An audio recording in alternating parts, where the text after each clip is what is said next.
heart of the podcast air. Steve or Jason showing flair. Fantasy tips they always share. For the elite who really care.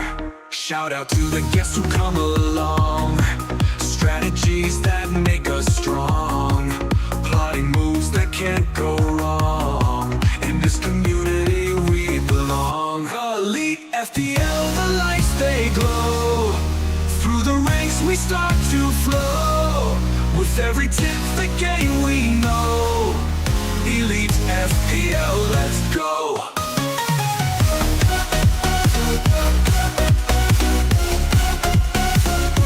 Elite FPL, let's go.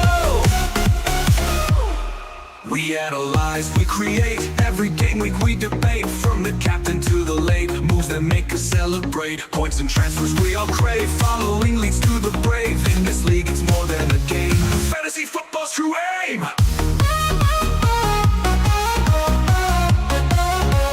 Fantasy football's true aim.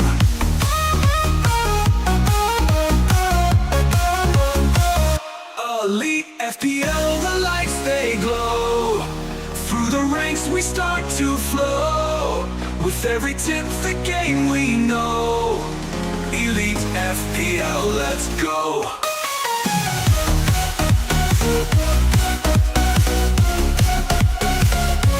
Elite FPL, let's go. Let's go.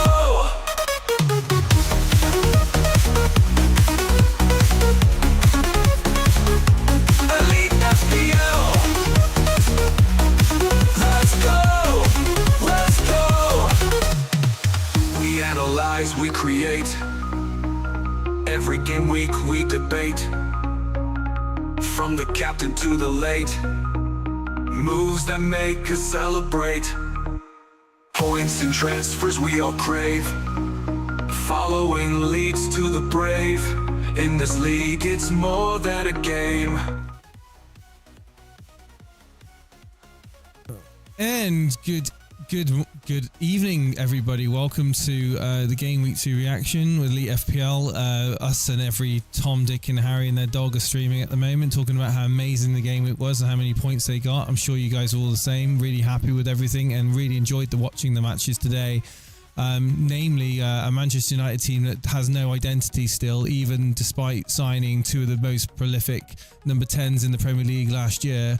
Steve-O keeps asking me, what did you think? I hope you're going to explain to everyone on the chat tonight and share your opinions, make sure everyone knows how you feel. Well, to be honest with you, I've said it many times before. There's problems at Manchester United that just don't seem to be addressed. I don't think anyone really can come away with that and say that United look anywhere near a finished product. There's holes in the game. There's holes in the team. One step forward against Arsenal is two steps back against Fulham. Wasteful in the first half. Opportunities missed. Cunha one-on-one. Unlucky not to score. I think we needed to do better. We need to be more clinical in front of goal. But in all, I think yesterday I was looking at the Discord, I was looking at the Fantasy Football Scout, I was looking at Reddit. Lots of people are upset with their team, Steve-O. Lots of people have knee-jerked in players that have not performed. You did a short mocking the people that brought in Haaland. If you're a Haaland captainer, you're mudded. At the end of the day, if you brought him in for a -4, you've got pie in your face. At the end of the day, you've got no one else but yourself to blame. You knee-jerked in. And Steve did a really good short about that. And it's true, because you unfortunately, you play with fire, sometimes you're going to get burnt.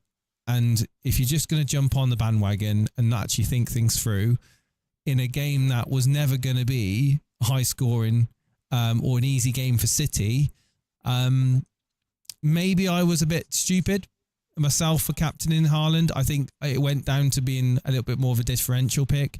And guess what? I played with fire and I got burned. And I'm not looking forward to Salah going mental tomorrow night. I think Liverpool now, all eyes will fixate on Liverpool tomorrow to get people the points that they desperately need this game week. Don't get me wrong, there are people that have done well this game week. I mean, I've seen people that have captained Pedro, Steve-O. I've seen people that have, who was it? Triple captained, I think, the highest scoring manager this week. Triple captained, what's his face?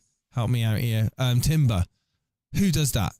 A dead team is the answer. But they got 129 points, or they're on 129 points, Steve-O. 72 points from Jurriën Timber. A player that, let's be honest, not exactly guaranteed minutes, is he? But yeah, it's a funny old game week. There's people that have done well and they've got 60 points. There's people that have done poor that can hardly scrape 25 points.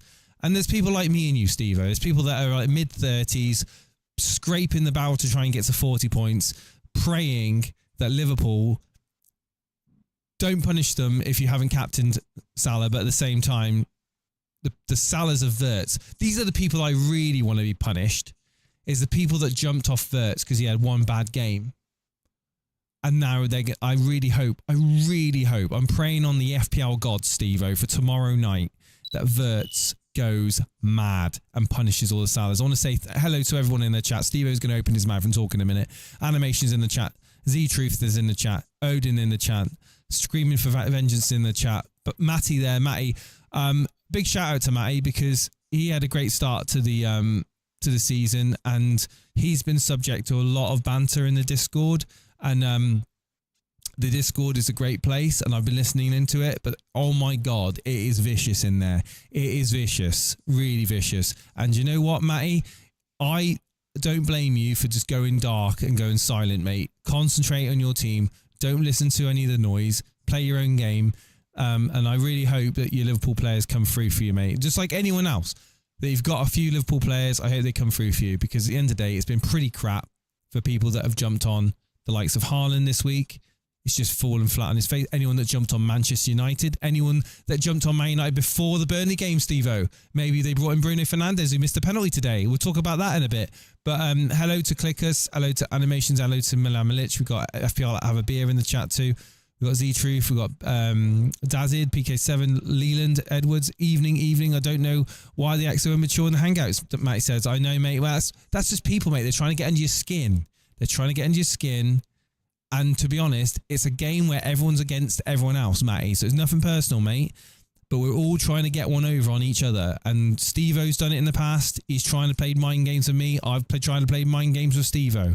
We've both said things to each other that's trying to get a reaction. Sometimes he wins, sometimes I win. It all depends on how you take it. And at the end of the day, Steve-O now and myself, we're focusing on ourselves. But all at the same time, we want each other to do well because, you know, it takes too much energy from you to focus on other people. You know, at the end of the day, you're supposed to be focusing on your team. You've got no control of other people. Ricky Kiley in the chat, evening. Kazali, Max Roberts, Matty, please tone down. You've got a headache, says Max in the chat. We got Zapu Constantine. Heads up, Haaland won't score every match. Absolutely right. He's not going to score every game. Manchester City doesn't look up to speed. I think they're still kind of in pre-season mode. I do think they'll improve, of course. The fixtures are a bit of a mixed bag at the moment, but certainly I'm hoping that Haaland. I mean, I'm not jumping off Haaland, so I'm hoping that he's going to be okay. If I'm 14 million, you really want him to get some goals. Gyökeres captain paid off, says Kevy in the chat. Of course, Steve, we'll talk about Gyökeres. You know, well done for people that got him early. I don't know if he's gone up in price, but he's definitely going to be going up if he hasn't already. Thank you, Steve-O. Love the YouTube shorts. Massive shout out to Steve-O with the YouTube shorts as well, because he's been really killing it. And he's been showing me the analytics and the amount of people that actually look at these shorts. And it's ridiculously awesome. So well done to him. Classic Tunes back, yeah.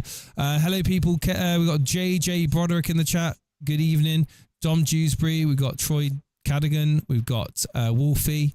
We've got Colm. Don't forget to like, people. Subscribe if you're new around here. FPL Onions, my teammate in the Hangouts Doubles League. I mean, sorry, mate. It's been a shocking week for me.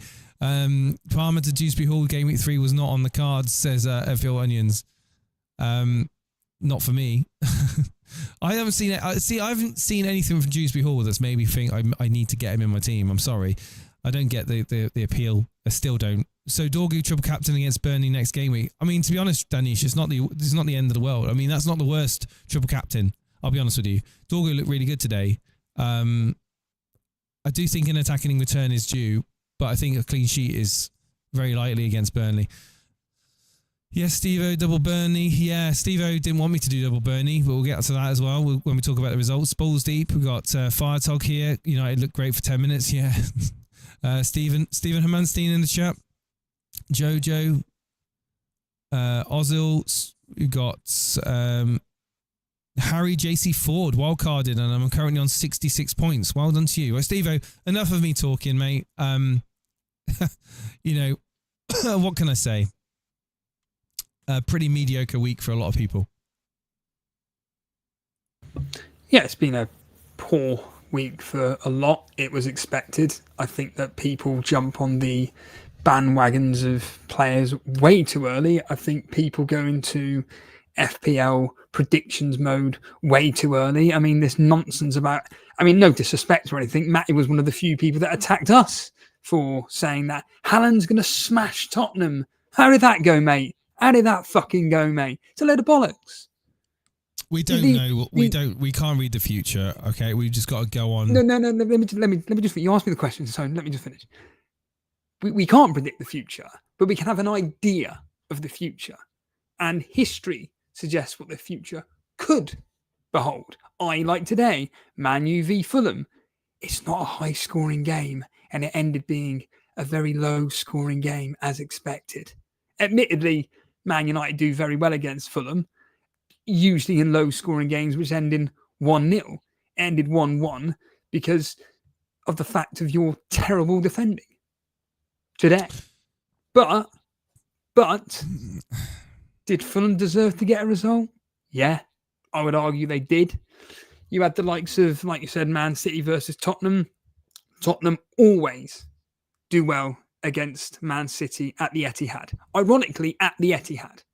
Brentford used to do well against Man City. The facts were there. Thomas Frank is now in charge.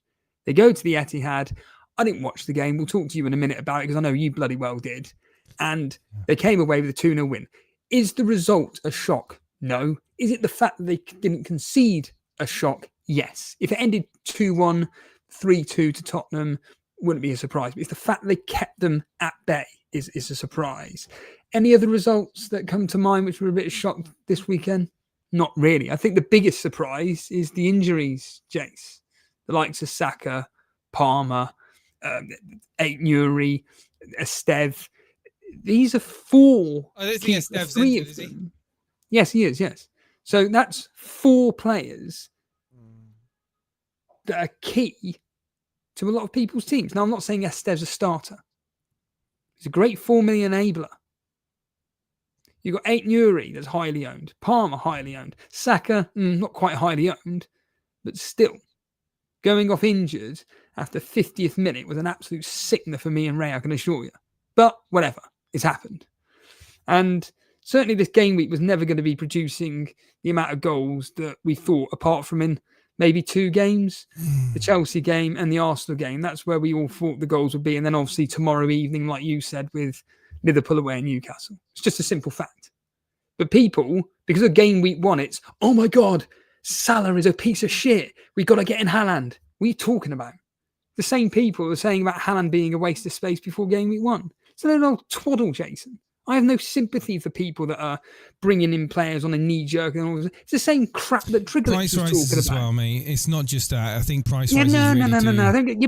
play into this thing as well. Fantasy football is about planning. It's not about knee-jerk stuff. If, for instance, you want to bring in that player and you know that you could be priced out, you're going to be getting him anyway. Fine. No problem with that at all.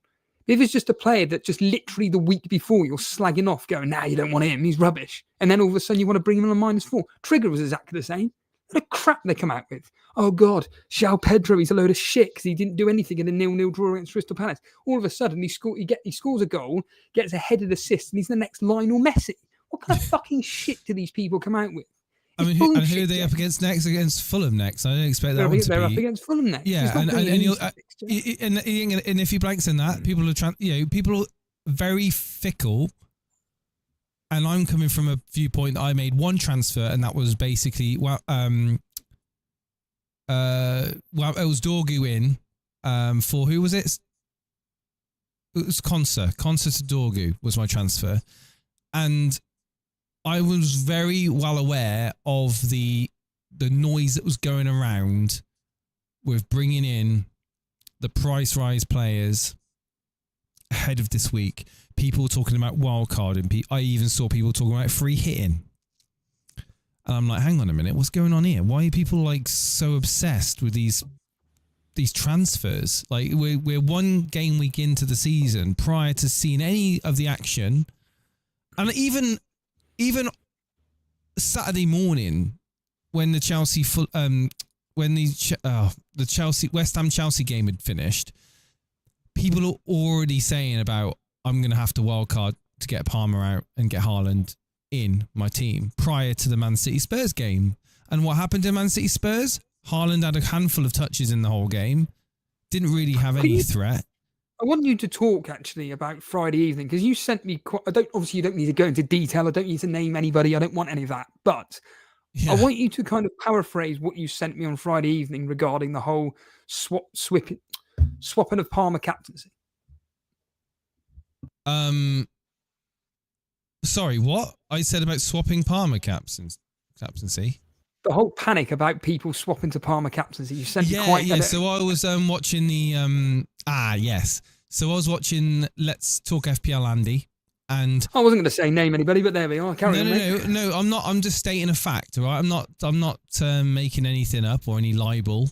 I was watching Andy Let's Talk FPL prior to the deadline, and I was really interested in how he was dealing with his team, because obviously he hasn't had the greatest start. Like a lot of the content creators, it's been pretty ruthless starting this season with the popular picks. He was talking about his captaincy, and he had it on Salah, and he then switched it with a minute to go to deadline to Palmer. But I saw an X as a conspiracy that all the people in the content world that are big get inside information. I think it's laughable personally, but the fact that he switched his captaincy to Palmer with a minute to go because he thought that he'd be playing on the wide right position for Chelsea, I thought was interesting. I would never have thought that Andy would have done that, because he's a very calm, I hate to say it, but he has been a pretty boring player in the past. He doesn't like to kind of overthink, and I was quite surprised that he did that. And then can I just interject? You are aware that this information was released 10 minutes prior, and all the websites, everything changed to Palmer favourite captaincy. So then all the people that follow the likes of Andy, etc., went, "Oh, we'll just put it on Palmer." You're aware of that, right?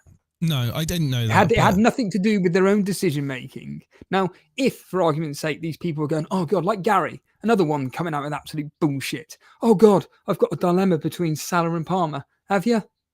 Well, in my opinion at the time, I think that Salah has probably got the better fixture against Newcastle compared to Palmer versus West Ham, in my opinion.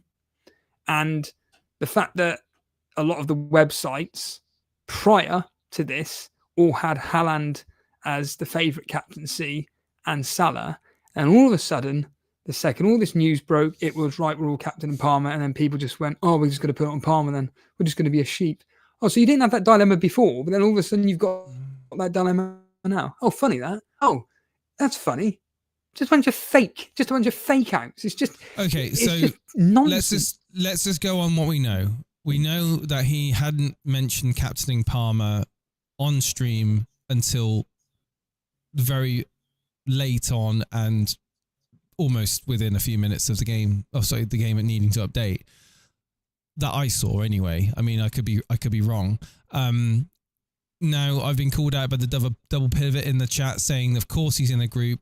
They talk to each other. The big content creators I know that they've got links, obviously, with the game. Unfortunately, I don't think that there is a big conspiracy to the level that I think people take it to. I think there probably is some sort of, discussion, but I really don't give a shit anyway. To be honest, it's not the side of the game I care too much about. It's backfired on them this time because of Palmer. No, but your point was that you found it quite pathetic how everybody then changed their captaincy because of just this. Yeah, that's what I was trying to get.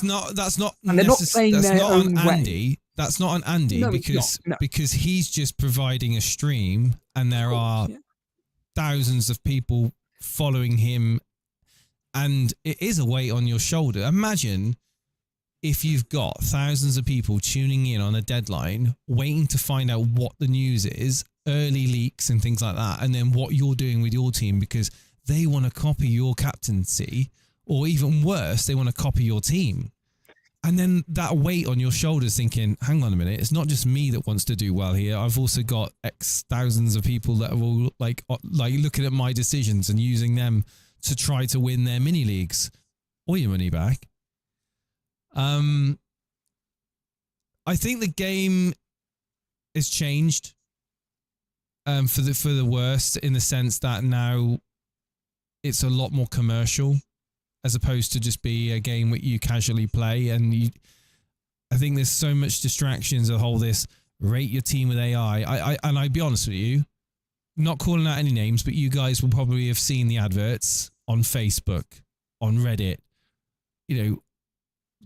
put your team into the AI. The AI will give you a score, guaranteed to win your mini league or your money back. All this stuff I don't like, and I think it goes against the fundamental fun that you get from the game, where you make a decision and you benefit from it, and you think about what you're doing yourself, and you're not relying on a third party. And I'd like to think that people that watch content, the majority of them just use it as a kind of catch the vibes of what people want to do, but essentially use it as a tool to try and reinforce their own decision making, and not as a proxy to jump on bandwagons. But yeah, that's why I had a problem with what Gary was saying on his stream, because he's saying all this about stressing over choosing a captaincy, but then he relied on outside sources to tell him essentially what to do, and it's just, well, why don't you just wait for that then? Like, unlike me and you, and I'm just going to say Andrew FPL Nightmare, for instance, who, if you haven't gone and watched his video, I've watched absolutely the Ashamed one, the latest walking video. It's walking, absolutely, yeah, it's just hilarious. I shouldn't be ashamed of it. Brilliant. And it's very rare to see a content creator actually playing the way with their own minds. A lot of them are very heavily reliant on outside sources, and it's very rare to be, speaking with someone like yourself who will go in triple Liverpool attack. I think it's fucking great. I think it's brilliant. I can't wait for tomorrow if it pays off again for you, because you were top of the content. You were top now of the content creator league. So no matter what you may have thought of your game week, you've actually done all right. Now, it's changed since. Yes, you.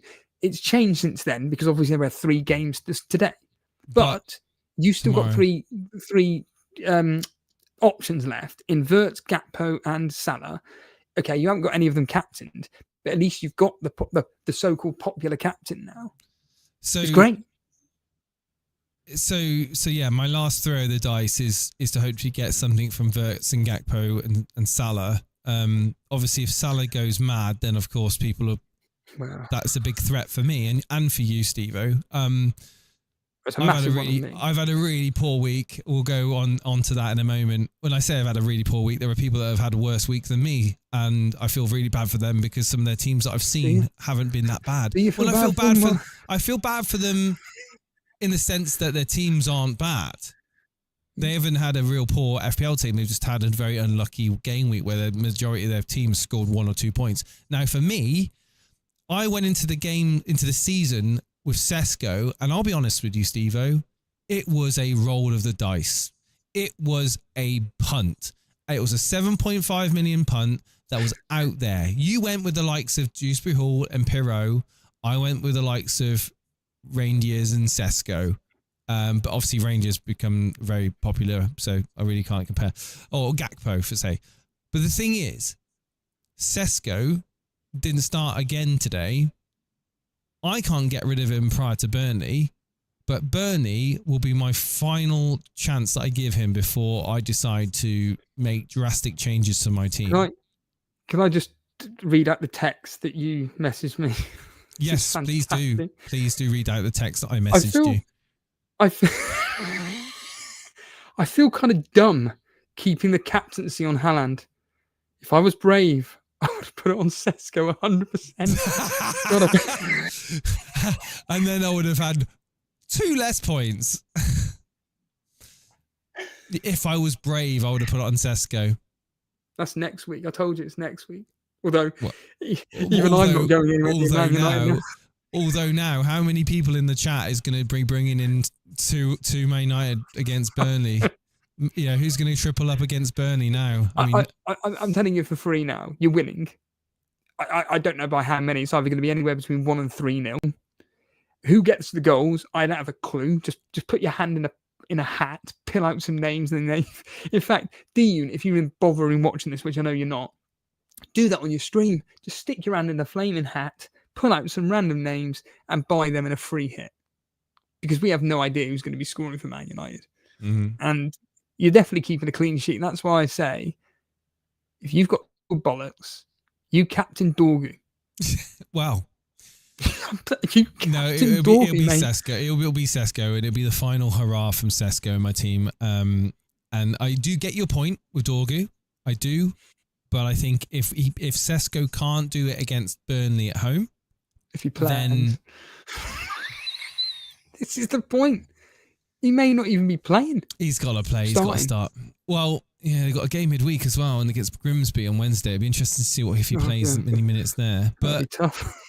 Yeah, well, yeah, it might actually end up being tough the way we're playing at the moment. We made today look tough, but let's just quickly cover what happened. So we had West Ham, Chelsea 5-1 to Chelsea. Of course, Palmer being a disappointment in terms of going off prior to the kickoff with an injury. Goals coming from Chalobah, Neto, Enzo, Caicedo, and Pedro getting a goal and 2 assists. Man City losing 2-0 to Spurs, a Spurs team that are actually looking like something that I didn't think would come that quickly under Thomas Frank, I'll be honest with you. Spurs, Steve-O, you haven't got Spurs attack. People were thinking of obviously pre-season getting on Solanke train. Obviously, Richarlison started off like a absolute. I mean, like a train. like a bullet train. Doing really well. Like, are they on your radar? Anyone in the chat? Are we going to be bringing in any Spurs players anytime soon? Because like they're the one team that I want to turn around and say now. Kudos Johnson. They could be the team to get on. Like they are in form at the moment. And away at Man City, I was not expecting a 2-0, but they made it look comfortable, Steve-O. They made it look comfortable, mate. You watched the game. Talk to us. I watched the game. What happened? Manchester City's midfield struggled to control the game. It was reminiscent of what's been plaguing Manchester United for so many years, where you have a focal point up top in Haaland that has unfortunately lost connection with the game. Very little for him to feed on. Defensively, they were a bit shaken as well. But this is the thing. As soon as the midfield comes unstuck, then you start to have problems in both the attack and the defense. You just don't have that stability. They missed Rodri. I feel that Bernardo Silva is past it and he needs to retire. That's my opinion. Very disappointed in the performance from an FPL point of view, but to be honest with you, I can't take anything away from Spurs. They played that game perfectly. And Johnson's goal was pure FIFA. Paulina's goal was a nice one.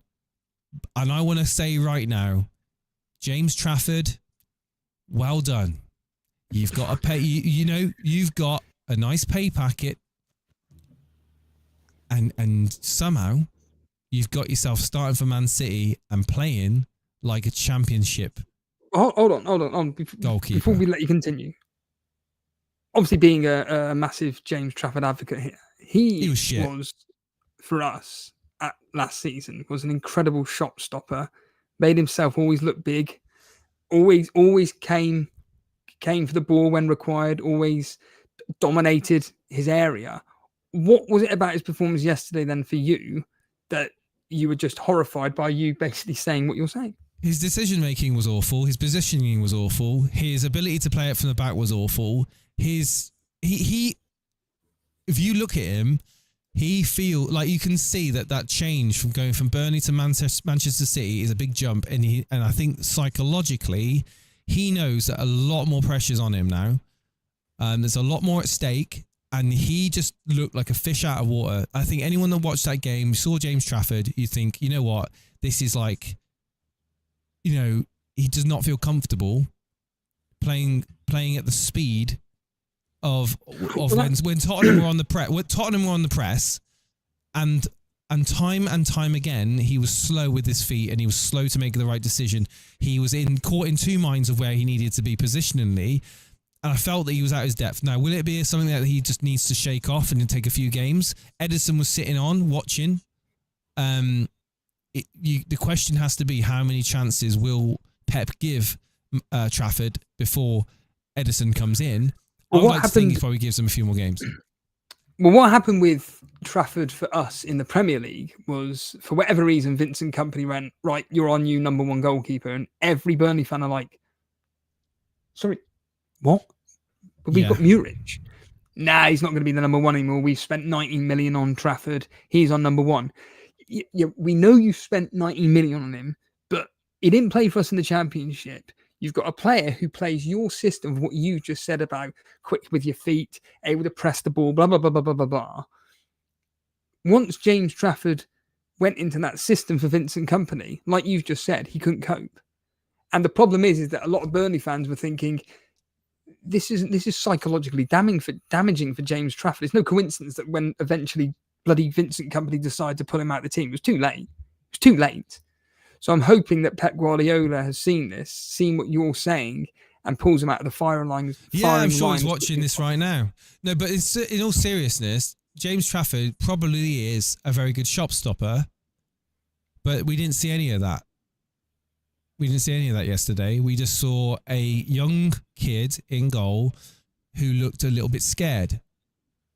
Hopefully, for his career, his nerves will settle over the next few games, and maybe he needs to brush up on his playing the ball out from the back, because that's what City's all about. So yeah, that was Man City to Spurs. Well, just to conclude with Man City, as a Haaland owner, well, we both are, but for any Haaland owners out there and Reinders, should we be concerned, or was this just a one-off because of the opposition? No, I don't think this was necessarily all on City being pants. I think that they were very. I think they took for granted the game against Spurs and the organisation that went into the Spurs team. Don't forget, they had Van de Ven and Romero. Van de Ven, by the way, had an absolutely amazing game. He denied 1 or 2 goals in that game. So it could have been that Man City did score, and it could have been, you know, if Man City got an equaliser before Palhinha got the game-winning goal, or the second goal, I should say, it could have been a slightly different game psychologically with the team, you know. But I think as soon as the second goal went in, I think Tottenham, they just went into turtle mode. They turtled up and they went on the counter-attack. And with the likes of Richarlison, Kudus, and Johnson's speed, by the way, oh god, it's they played into the hands of Spurs. I think Manchester City, unfortunately, I think they didn't offer much threat in and around the box. Man City could have done better, but I do think that taking nothing away from Spurs defence, because Spurs defence did very, very well. I wouldn't be worried so much about City's ability to create chances. I think on another day they could have scored against Spurs. I think that Van de Ven was absolutely on fire. Amazing that he didn't get in on the bonus points, I'll be honest with you. But of course, well, they've got, Man City, we've got Brighton up next, who Yeah. I watched today, and they were, They look, yeah. they were pants, Yeah. basically. Do you have faith in Man City turning around? Yeah, Brighton of course. at home are very good. I'm not going to be jumping off Man City assets because they've had a poor game, Steve-O. I'm not going to do this whole hokey pokey, put your right leg in, your left foot. Oh, I can't remember how it goes, but you get the idea. And I think anyone that's going to be doing the whole in and out wildcard, crazy -4s and -8s and stuff like that, I think, mate, you're just asking for trouble, getting rid of Haaland now. Up against, he got some good fixtures coming up, and I do think that he's gonna be one that you regret getting out. I just don't see the need to make just transfers like that. It's unnecessary at this stage of the season.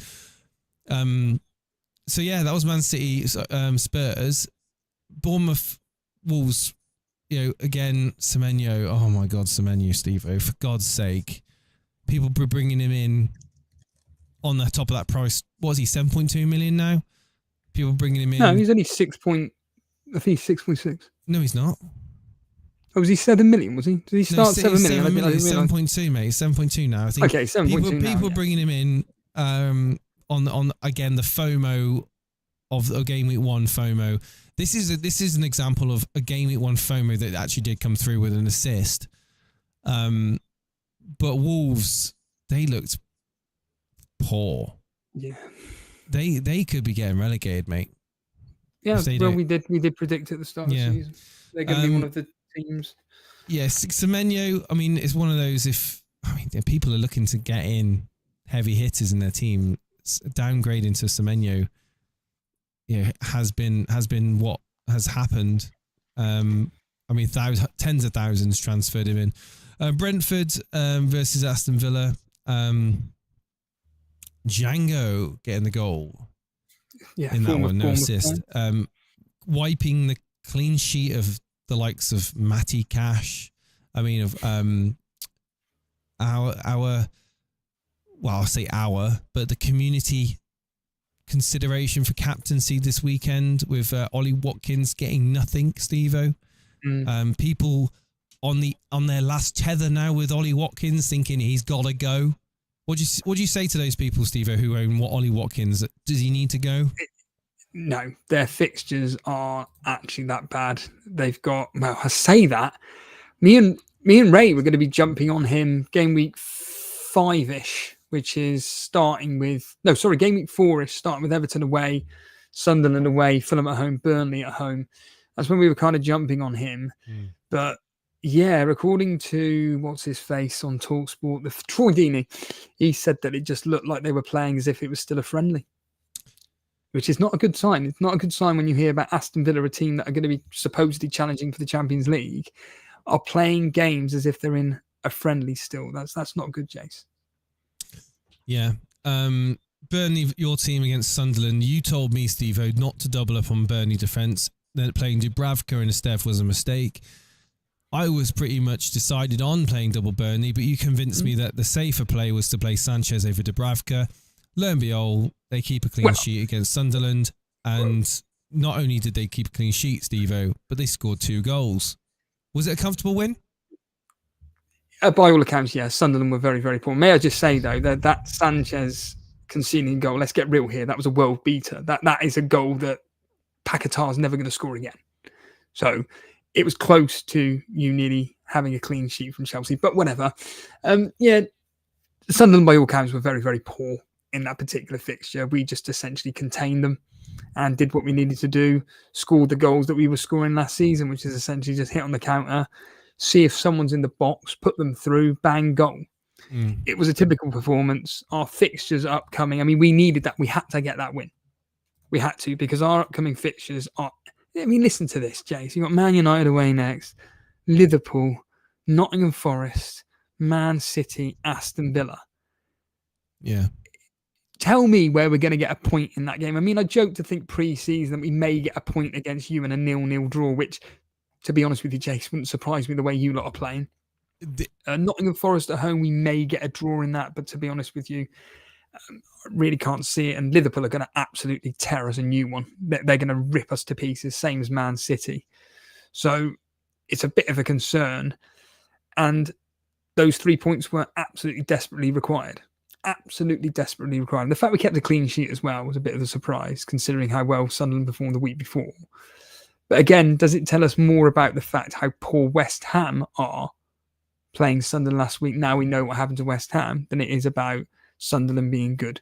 We will never know the answer to that.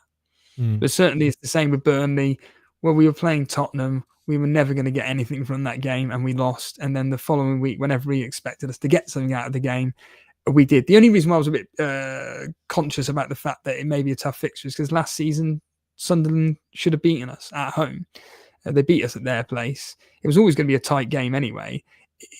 To be honest with you, it ended 2-0, but we get 3 points, we move on. And yeah, I think that from Sunderland's point of view, I think it's just a case of we just come off the Lord Mayor show, as they say. But yeah, unfortunately for you, I think it was the right play though to still go with the Chelsea goalkeeper. To have hedged my bets a little bit.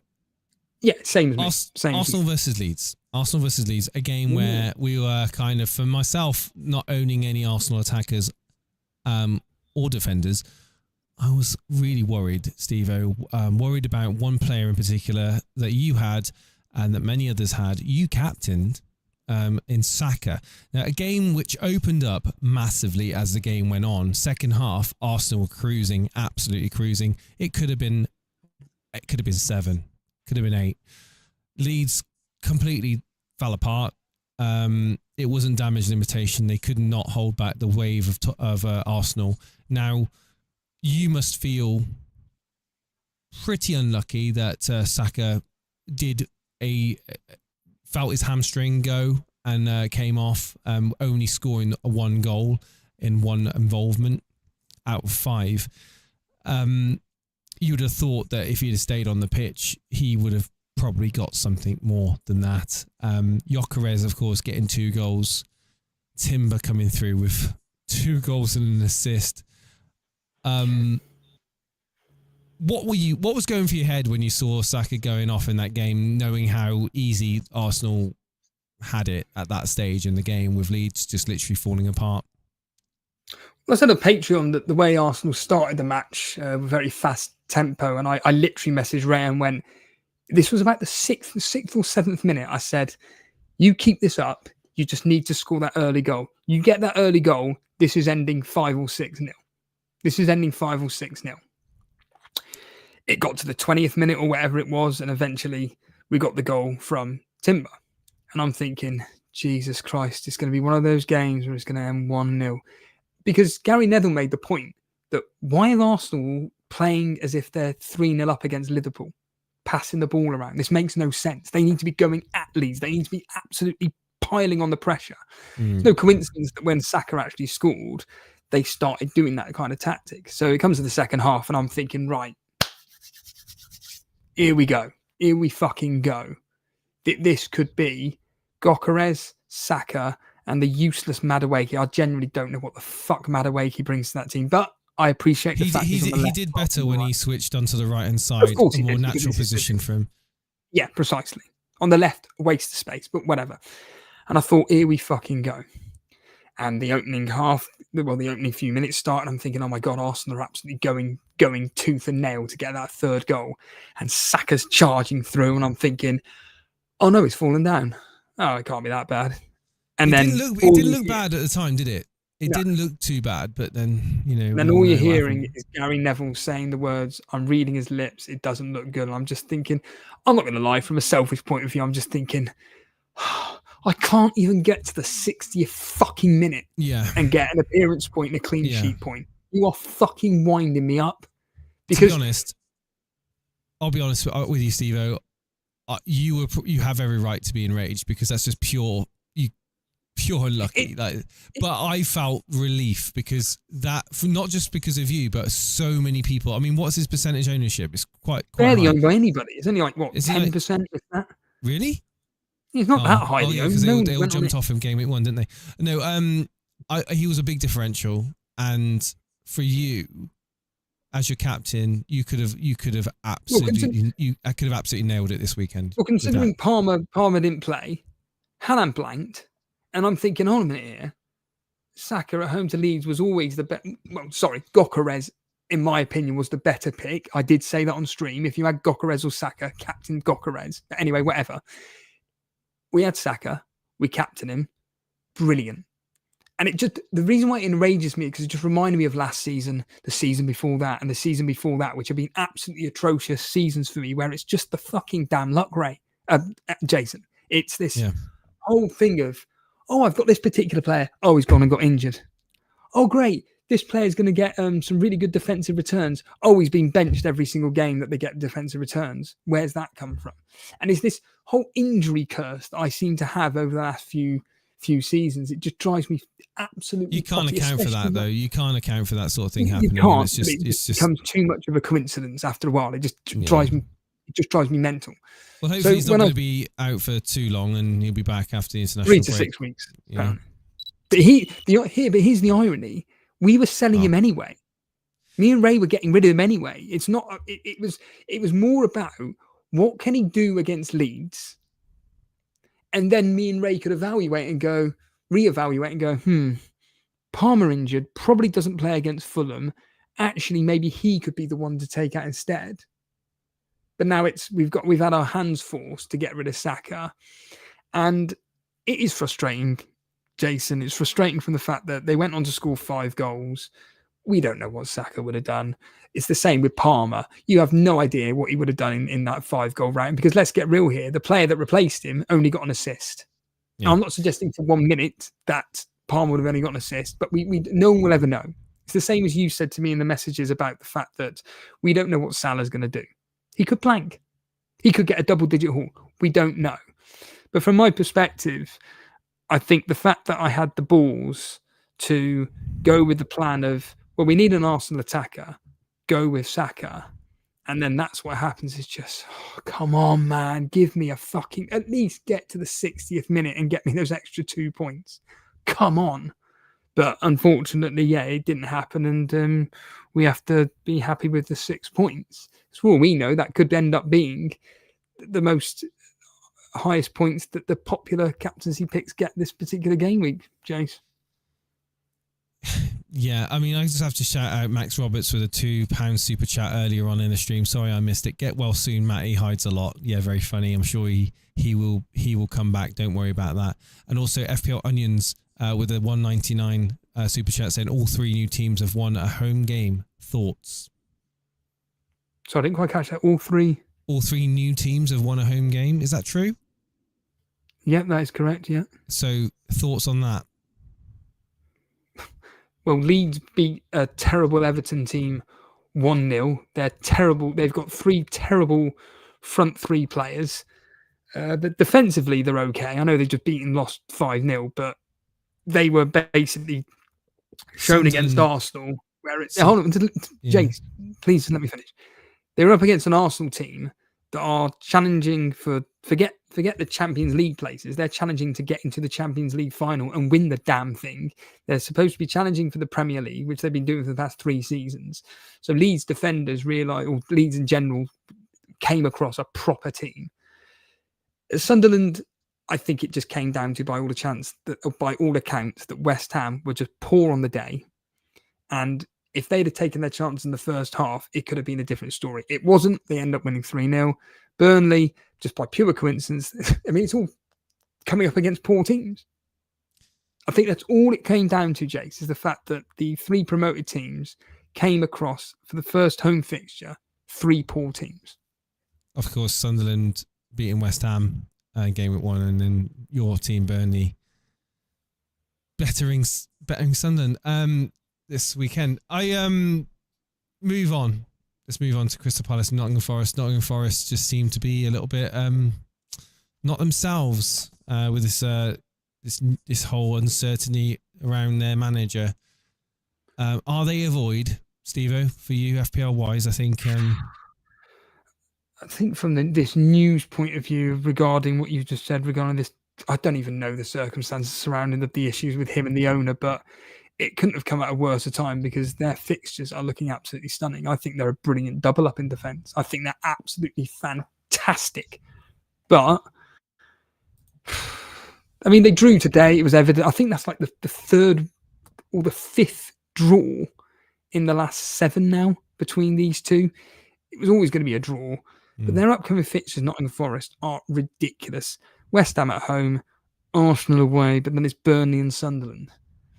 I mean, Chris Wood is a perfect captaincy for all 3 of those fixtures, 3 out of the 4 fixtures. He truly is. And I think that, like you stated, the in-house problems always seem to have a negative effect on the team. Now, did that happen today? I don't know. Crystal Palace are a very, very good team. But they got the 1-1 draw. It was kind of predicted by the history. We all predict, well, I certainly did. I know you did, predicted a low-scoring game. So I still think that Nottingham Forest assets are still definitely worth looking into, particularly the likes of Chris Wood and an additional defender if you already own one. Yeah, this Balls Deep in the chat saying, let's talk about everyone transferring in Grealish. Nah, not for me. I mean, it's, again, knee-jerk FC, isn't it? I don't think he's a bad pick. We'll talk about Everton now, actually. Grealish for Everton today was a standout performer. We got 2 assists, Ndiaye and Garner with the goals. Grealish, again, free kick magnet. Is he... Has he? Well, he's not. Dewsbury Hall's the set piece taker. No, I'm on about free kick magnet, Steve-O. Oh, as in he gets... Yes, he wins the free kicks, yeah. He didn't today. Well, he won a few. He won a few. I mean, not so much threatening free kicks, but generally speaking, with the ball at his feet, he's very clever. He always has been very clever at moving the ball, enticing an opponent to foul him. But certainly from an attacking point of view, 2 assists. Do you think he should be in the minds of FPL managers going forward, instead of the likes of Kevin Dewsbury Hall? Well, firstly, to start with Dewsbury Hall, unfortunately for anybody that owns him, he is a fantastic Everton player.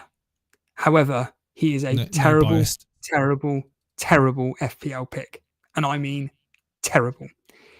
He clearly is one of the how can I explain this? You know those players at school that clearly are very, very, very good at the particular sport that they do, and they don't need to do anything, and then the second they do something, that they look like they've got talent. That's Dewsbury Hall. He's calm on the ball. He can drive forward. He's on set pieces. The problem is he's the assister of the assister. And he likes, I can see in today's game that when he's pushed forward, he takes the players away to create the space for the likes of Grealish and Dye and whatever useless tosser that's up front. Because, by the way, Beto and Barry are an absolute... I don't even know why they even play for Everton. They don't even exist. They may as well play with 10 players. But that front, that 3 behind the striker, if there's even one there, and Dye, Grealish and Dewsbury Hall, they're very, very good. And I'm gutted we've got Dewsbury Hall, to be honest with you, because he is the Modric of when he played for Tottenham. Brilliant player, but he's not going to get you any FPL points. Grealish, on the other hand, like you said, a bit early to say that. I didn't think he was that bad. I think he'll come good. I don't think he's... Who's that? Dewsbury Hall. I don't think it's a bit early to say that he's not going to provide you FPL points. I think he was... Well, I'm telling you now, based on the 2 games that I've watched him in, he will not be getting many FPL points. Grealish, so I was right then. Well, yeah. I don't know why you just said what you just said, because you are right. Well, here we go. So Grealish on the other hand, yeah, tidy player. I mean, a very lucky second assist. I mean, we're talking one in a million chances that James Garner's going to score that goal. Other than that, he will be a bit like McNeil, going to be one of the key components as to why Everton will do well this year. Did he stand out? Not really. But I do agree a lot with what you said, though, that he is very skillful at what he does. He likes to, like you said, he just has this magnetic pulse that draws players towards him. I do agree with that as well. But I wouldn't be looking at him. He's 6. If he was 6, it may be a different story. But 6.5, I think there's just because he plays for Everton, I just don't think he's worth even looking at for now. However, because Everton's fixtures aren't too bad, Chase. They're not too bad. They've got Wolves away, Aston Villa at home, where we all know what's going to happen there with Grealish, Liverpool away, and then West Ham at home. You're not going to be touching Everton at all to be bringing in.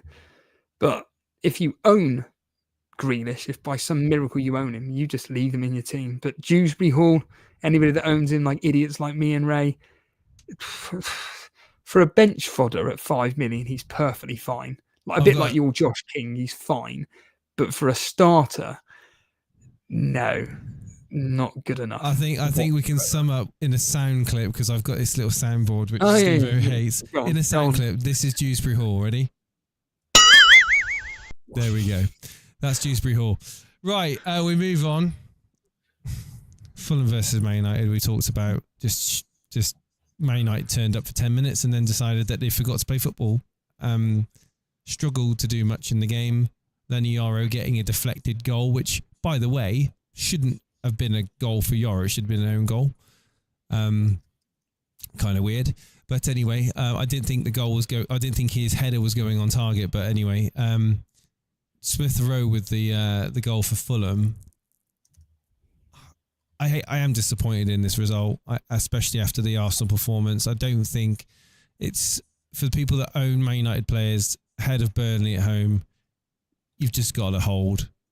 But like you said in your YouTube short, if you're looking to get in Man United, maybe hold off, because they're not right at the moment. They're not need. They don't seem to be where they need to be at the moment. Like Mark Goldbridge said, they seem to still be in pre-season mode. They don't seem to be running anywhere near full steam.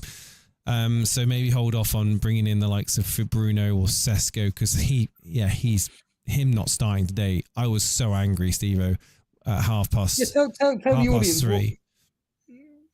Tell the audience how you felt and why you were so angry about Sesko not starting.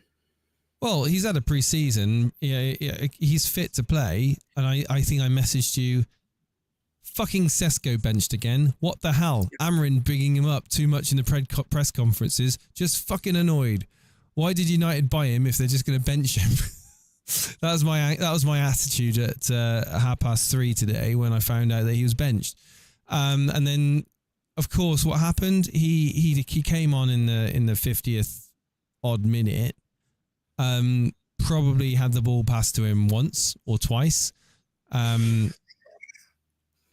can't make it up. I'll be honest with you. You just can't make it up. Would it have been different if he started? I don't know at this point. And we started the game well, but honestly, I don't know. And I hold against Burnley, see what they do, and then it might just be a case of ripping my team up in terms of some players in my team, getting them gone, and maybe wildcarding earlier than I thought I was going to. But yeah, that was main. Sorry. Well, let's continue talking about it. Do you think that, like with Arsenal versus Leeds, this was time to put their flag in the sand and go, we're here to tear these new teams apart? Do you think Man United will do the same to Burnley next week? Or do you think what I think, which will be anywhere between 0-0 and 3-0? Burnley next week, if they play their lone block, I'll ask you a simple question, yes or no. Will Burnley play a low block and make it very hard for Man United? Yeah. Then Man United are not going to be playing Arsenal. What I'm saying by that is we may have when I say we, Man United fans saw the game against Arsenal where they were afforded space and they had the ability to get runs in behind Arsenal. Then if they can't break down teams that play a flat back 5, a low block, frustrate attackers, they haven't got a way of breaking teams down. haven't been playing a focal point. 6'5" Sesko sitting on the bench. They haven't been starting him. I hope they do against Burnley because they need that height to try to get in opportunities to put pressure on the goalkeeper. I mean, if you're basically playing around the penalty area, going sideways and trying to go out wide to the likes of Mbermo, Cunha, Delo, or Ahmad and Dorgu, it's all very well doing that, but if you've got no final product, if you've got no final, penetrating run or target man or focal point up front, you can play 90 minutes doing that and just not do anything, which United did pretty much for 80 minutes today. And when Sesko did come on and provide a focal point, it seemed that we still didn't look to feed him any crosses.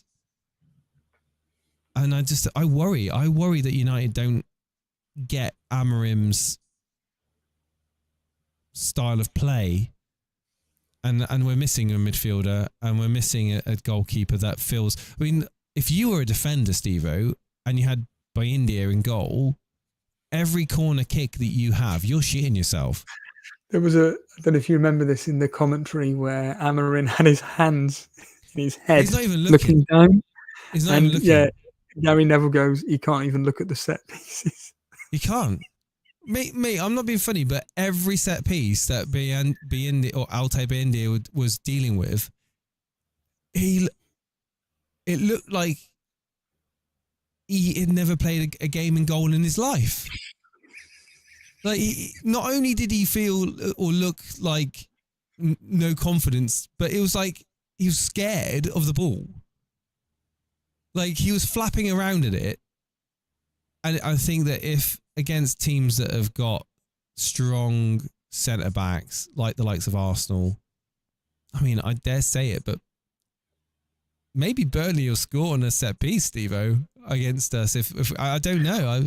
Well, we need to attack first. I mean, you just need to try and get corners, mate. That's what you need to do against Manchester United. Just try and get corners, because the chances are, if you win a header in the box, it's going straight into an empty net, because Bayend is either on the floor or he's flapping away, trying to. I don't know. He just does not look like he's comfortable on set pieces. Where do Man United find these clowns in the net? I don't know, Dan. I don't know. From an FPL perspective, though, it is a bit gutting that we just can't. If you don't own, there's no point in going there. I mean, obviously, there are people that are going to be free hitting in game week 3 and they will be attacking the Burnley fixture, and I get it. But if I was attacking that Burnley fixture, it would be double defence and Fernandes. It would be them 3. In fact, the penalty, Jace, what on earth was that? I mean, not what on earth was about. What were you thinking? Okay, was that 0-0? I can't remember. Watching the game. When United was awarded the penalty, which, by the way, I think was a soft penalty, and I think if the game is turned into if the game is turning into this, you can't wrestle with other players in the box now, because if that was United that was penalised, was it Bassi? That's correct. Yeah, Bassi. Yeah. On Mount, am I right? That's correct. Yeah.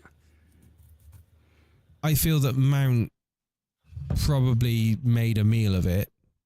He is smaller in size, but I like that physical side of the game. I don't know about you, Steve-O. I love it in a corner or on a free kick when you've got defenders and attackers, shoulder to shoulder, grabbing each other. I like that hustle and bustle of the game. I think it's the one physical side of the game that up until now has been left alone.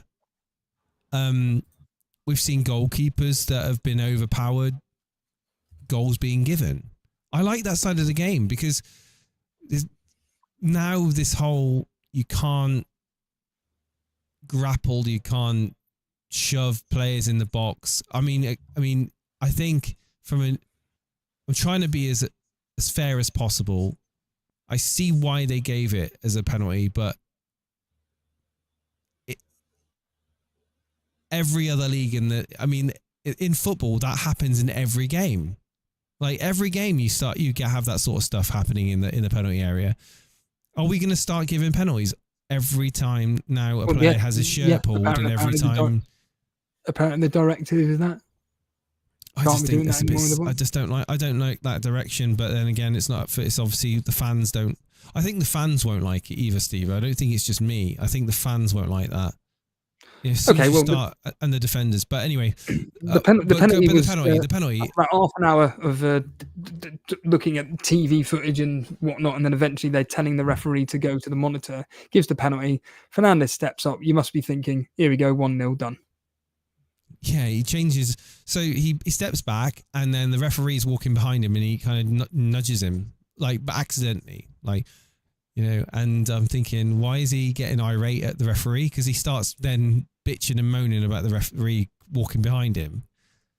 So the focus goes off the penalty at that point, because the problem with Fernandes is he has bees in his bonnet over small things, and he stays annoyed for long periods in the game. You see him when he throws his arms up in the air, maybe a decision's gone against him, or something's happened in the game that he's not agreed with. And he goes into this petulant kid mode, and I hate it. I really, really, really hate it. It's a part of the game of Fernandes that it enrages me. This referee does nothing wrong. He accidentally walks in the path of Fernandes, who's backing up for a penalty. It's an accident. It's one of those things. Yes, say sorry, didn't mean it. Move on. He just goes mad. You can see that he's bitching and moaning at the referee. You're not in the zone at that point. He doesn't do the hop, skip, and run where he kind of waits for the goalkeeper to move. And of course, he blazes it over out of the fucking stadium, and it's like, what the hell, A massive part of the game, point in the game where United go up and maybe the game pans out differently, but instead, he then second half he's still bitching and moaning about it. He comes out, he's moaning about the referee again. Just get over it. Focus on the game. You're supposed to be focusing on the game. And he was all over the shop. He was running around. And Mark Goldbridge makes a really good point. Bruno Fernandes, he's running out of position. He's supposed to be playing centre mid, but he's playing left back, right back. He's playing right midfield, right wing, left wing, centre attacking midfield. And all these positions that he's taken up is creating chaos in the rest of the team. I completely agree with Mark Goldbridge. Not only is he playing out of position and leaving his position, he's then taking space away from other players in the team because he's running enough and taking these other positions.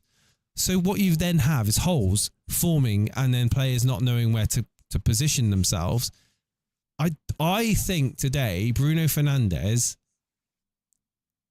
was a big part of a poor performance from United. And I hate to single out a single player, but he was responsible for a lot of the issues there. And I think Amorim favours him too much, and probably, nothing will be said to him. But there is an issue there, Bruno Fernandes. I don't like him playing centre mid. I don't think a lot of people do. He just does not look comfortable in staying in that position. Big problems going forward if we're going to keep playing him there. He's a childish, petulant kid sometimes, and that's a side of his game that lets him down, because he is a good footballer. So that's the end of the games, and obviously Newcastle tomorrow against Liverpool. I'm hoping that my 3 come through on that. But let's just look at the comments. He didn't even get an extra DEFCON point for the penalty miss. Disgusting. Yeah, but he got 2 DEFCON points, which basically cancels out his penalty miss, if I'm not mistaken. Oh, he did get the DEFCON points in the end, did he? Yeah, I saw someone in the chat put that he got 2 DEFCON points. I'm not 100%, but I'm just trusting the person that I read in the chat. I know he was one away from getting it, and that was with 20 minutes to go, so I'm assuming he got it. But you got Mbermo in the team as well, and he must have been looking at that going, I fancy taking that. I mean, his penalty record's pretty damn good, isn't it? But anyway, that's that. Let's have a look at your team then. Any thoughts going into game week 3 regarding plans? So still, like I said, still got 3 players to play. Verts, Gakpo, Salah. Should have captained Salah, shouldn't I? Really?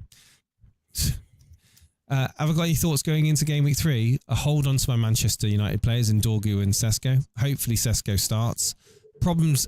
I don't like Wan-Bissaka. I've started to think that West Ham is just shitter than I thought, and I probably need to move on from Wan-Bissaka. And maybe look at getting someone else in for him. But do I keep him away at Nottingham Forest or the lit for 1 game? It's literally for 1 game, isn't it? Again, you don't need to be. How much is Delit? Well, I'd like to think he's 4.5, but I bet he's not. He's not. It's 5 million. I'm sure he is. Okay, now. Or maybe more. Yeah. That's that transfer is in. I mean, but yeah, having triple United just for that 1 game is 5 million. Lenny Yoro though is 4.5. That I'm tempted to do that for 1 game. It would be for 1 game because your fixtures are appalling. I'm tempted. to. You got 2 free transfers, isn't it? What are the problems in the team though? So Wan-Bissaka's 1. I don't really have a problem in my team. Wan-Bissaka is the only problem. The only problem I've got Sanchez at home to Fulham. Not happy. I'm happy with that. Wan-Bissaka could be someone else. Van de Ven at home to Bournemouth, happy with that. Dorgu at home to Burnley, happy with that. Rangers away at Brighton, happy with that. Verts, Gakpo and Salah home to Arsenal, I'm happy with that. Haaland away at Brighton is going to be my captain. Pedro at home to Fulham is my vice captain, and Sesko at home to Burnley. So I'm not bothered with any of my team, and I'm really happy with it, to be honest with you. Wan-Bissaka it's a good spot to be in, yeah. But I obviously, one thing I have to consider is that although I don't have injuries and although I don't have problems with my team per se, because I'm not knee-jerking in players, I'm losing out on price rises. Something that I normally get pretty well, I've only got on Haaland and Rangers, and I think that's it. To be honest with you, I don't think I've got any other price rises. I think Verts could be even dropping, Steve-O, which is mad. Yeah, annoyingly. It's not mad though, is it? He's highly owned. Did nothing in the first game, which is the easier game. Will he drop before tomorrow's game? Yeah, he'll be dropping tonight. Yeah, so that's. I mean, it's not even a problem. I mean, tomorrow if he does play in his favourite position, which is apparently back up again. He may get the returns that he should have got against Bournemouth. We know FPL works, but yeah. If, however, he becomes like the Dewsbury Hall of Liverpool, which is a very good player, but just isn't going to be getting the FPL points at this point, it's great. We're going to have to look at someone else. Because you can't be having players like Dewsbury Hall and Verts in the team, which are very, very good, but from an FPL point of view, they're crap. We can't be having it. Yeah. But that's my team anyway, on the screen going into game week 3. Wan-Bissaka to someone else could be on the cards. Could just do the whole Lenny Yoro, but then the whole thing is like, why do I trust Man United to keep a clean sheet? Because right now they don't look like they're capable of doing that. I'll be honest with you. So your team, if you post it in the just go on the Torbay Elite and look for my team. I'm literally next to you, so it's not going to be difficult to find. And yeah, my team is in a bit of a state. Talk to me about your team then. What are you going to be doing for game week 3? Well, I put out that short about a potential wild card. Ray is not happy with that at all. He's going to be ringing me tomorrow. More specifically, we're going to be on a phone call tomorrow. Hang on. Who's going to be ringing you tomorrow? Ray. Who? Go and talk to us. Well, they can't hear me over that because it's going to be too loud. No, they can. It's not loud. So it'd be Ray talking to me about what we're going to be doing with our basically Saka, essentially. I think that it's going to be one of those where I've already earmarked Anthony Gordon to be the potential replacement for Saka. I was really, really hoping. I'll be honest with you, Jason, it's really annoying because I can barely hear myself talk that low. It's going to be Anthony Gordon, or I was hoping it to be Mberma or Cunha, but as we've already discussed, Man United are just a no-go at the moment. They could score hat-tricks each, but I'm not willing to take the risk, especially with their fixtures afterwards. It's just not worth it. So Anthony Gordon, for me, is probably the one. I'm going to be obviously watching him tomorrow. They've got some excellent fixtures after this. Leeds and then Wolves. And then, Leeds and Wolves, I think, are two brilliant fixtures to have for Anthony Gordon. The other problem in our team is, of course, Ait Nuri. These are two players that are definitely going to be out for a period of time. And the only replacement that I've suggested to Ray is either a Nottingham Forest player in Milenkovic or going down the Crystal Palace route of Munoz, who coincidentally got an assist today. And I'd actually already messaged Ray about getting Munoz in way before this game even started. So they've got Aston Villa away, Sunderland, and then West Ham. He could be a potential option. I know Ray is a massive fan of Munoz. We could potentially, even now looking at it, jump on Tottenham, a Tottenham double up. They've got some nice fixtures upcoming. So there are options to replace, but we only really want to be doing the one transfer to then go into game week 4, where we're going to be bringing in double Liverpool. We will be bringing in double Liverpool for that game, but it's a question of, my plan is to be bringing in Salah and Ekatike. That's my plan for Haaland and Palmer. That's my plan. But Ray's very bullish on keeping Haaland in the team. But their fixtures, Jace, from game week 4, they're not particularly pleasant. And then we can easily do, then the plan is to then swap back Salah out to bring Haaland back for that fixture versus Burnley at home. Because that fixture for Burnley at home is, like I've already said, is a potential triple captaincy on Haaland. Potential. And it's all for free. The main thing is, as well, it's all for free. None of these are hits. But the Wildcard that I discussed on Patreon this morning, it did look very, very, very tasty. I'm not going to lie. It looked gorgeous, but Ray's just saying, hold off. Because to be completely frank, it's getting rid of the shite like Piero, Saka, Ait Nuri, Dewsbury Hall, to name 4. Strand Larson. I'm not saying Strand Larson's bad. Wolves are. So that's 5 players in the team I'm not particularly happy with. Then if you were to throw in Wirtz, that's 6. Palmer's a potential problem because he may not play against Fulham. That's 7 players of the 15 I'm not happy with. So it's a conversation me and him are going to have tomorrow, and it'll be interesting to see what the conclusion will be. He's very, very, very adamant no, I'm not doing it, but I'm trying to get him out of the mindset of this isn't Telegraph. Like you've just mentioned about price changes,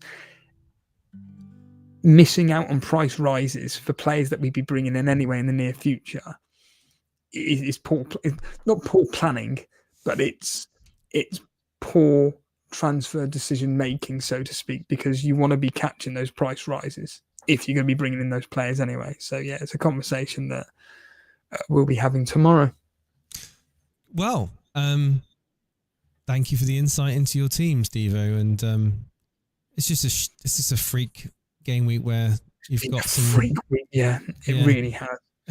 Again, goes against all of the planning that you do with FPL when you get these injuries. It's kind of like, I use Firetog. If you remember, I think even last season or the season before, Firetog had this plan of 4-5 game weeks, and every week you get an injury, and it completely scuppered him, and he completely failed miserably the particular season. And it's the same for me and Ray. It's just, we had a great plan, and then Ait Nuri goes off after 23 minutes. Palmer doesn't even start the damn game. Saka goes off on the 50th minute, and then Esteve goes off in the 80th minute. So, yeah. Would you consider using a free hit? It says 80-17 in the chat. No, because the fixtures aren't great. Who are we going to be attacking? Man U at home to Burnley. So there's your triple up. And then what? The fixtures aren't great. Yeah. Nottingham Forest triple up against West Ham. So that's 6 players in 2 fixtures.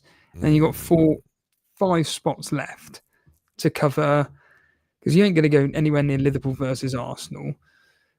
Brighton at home to Man City. It's not that great, is it? Spurs at home to Bournemouth, maybe. Sunderland at home to Brentford, maybe. But other than that, the fixtures aren't particularly great. So. Okay, fair enough. Well, that's good to know. And we've got a new tune for you, Steve-O. Are you still there, Steve-O? You froze. Anyway, you haven't heard this one, but I just thought I'd play it for your benefit. Nope, that one. This one. Ah, oh, damn it.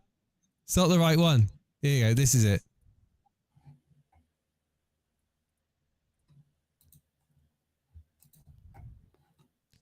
Hang on.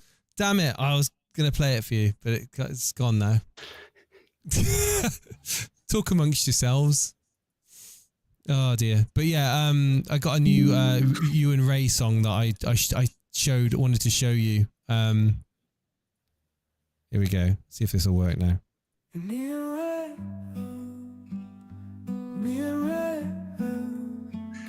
It's just the same thing, but with a slightly slowed down version. There we go. I think it's a good way of ending the show. So yeah, any final thoughts?